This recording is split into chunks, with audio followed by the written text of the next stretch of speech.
السلام عليكم ورحمة الله وبركاته أعزائي المتابعين. إجراءات التقاضي ده حق مكفول لكل مواطن.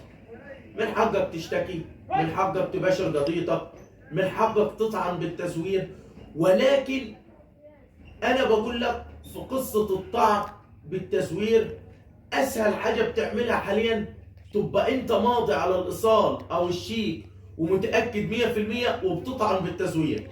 المادة 536 عقوبات بتقول انك انت تاخد 3 سنين حبس لو انك طعنت بالتزوير على شيك وطلع الشيك صحيح، وبتدفع غرامة نص المبلغ اللي مكتوب في الشيك. يعني لو الشيك مثلا مثلا مكتوب بمليون هتدفع غرامة 500,000.